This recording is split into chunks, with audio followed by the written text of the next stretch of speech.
Hi, it's Kris Crocker in the 4 News Now First Alert Weather Center. It is Tuesday. It's been a pretty Tuesday, especially the second half of the day.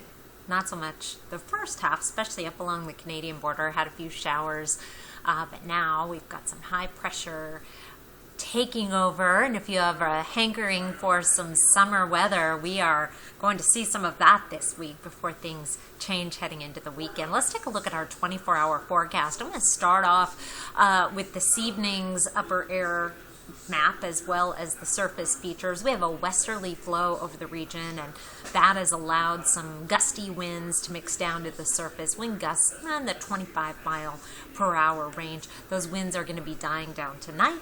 Skies are going to be clearing, high pressure building in for Wednesday. Slowly at first, our temperatures climb, maybe 2 to 4 degrees for tomorrow, then a little more Thursday, then a lot more Friday and Saturday as that high pressure moves east and we really get into that southwesterly flow.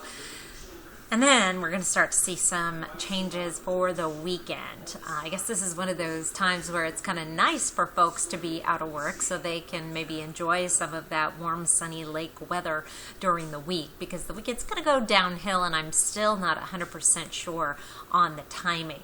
Here's a look at our temperature trend over the next 7 days. That white line is average. We're at 69 today and tomorrow. Then it climbs up to 70. This time next week it'll be in the lower 70s. And we are above average right on through Saturday, and then a pretty substantial drop there, about a 20-degree drop to Sunday as a cold front comes through. And the timing of that front is going to make a big difference on your weekend plans. I'll explain in just a moment. Overnight lows tonight will be down in the 40s and 50s. High temperatures tomorrow in the 70s and 80s around the region with some sunshine in your 7-day forecast. We'll keep the sunshine going through Friday, a high of 85. Now Saturday, most of the day is going to be dry and sunny to mostly sunny. We'll start to see the clouds, it looks like, increasing as we get into the afternoon and evening. Sneeze. Excuse me. Clouds moving in the afternoon and evening, and then the possibility of some thunderstorms late in the day.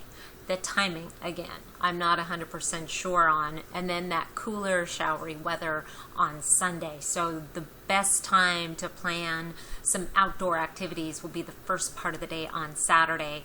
That said, before you put anything in stone, might want to check back as the weekend approaches. And there you have it. It is very interesting. Today we hit 72 for a high in Spokane, at least. That's not been made official yet, but that looks like where we're going to top out. And that seems to be like the most blissed out that people in the inland northwest, a sunny and lower to mid 70s. That seems to be like the happy zone. And then like once it starts getting into the 80s, some people get really happy and some people start turning like it's too warm. And the 90s, then it's very divisive. That is a very divisive stretch of temperatures. Then not very many people like triple-digit heat. Those are just like the real heat fanatics.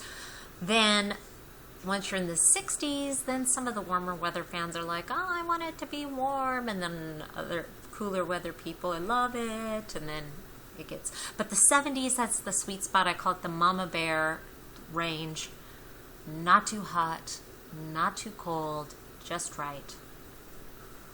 And I tend to like it a little cooler. Didn't used to be that way. Now I see those 80s coming and I think, bleh.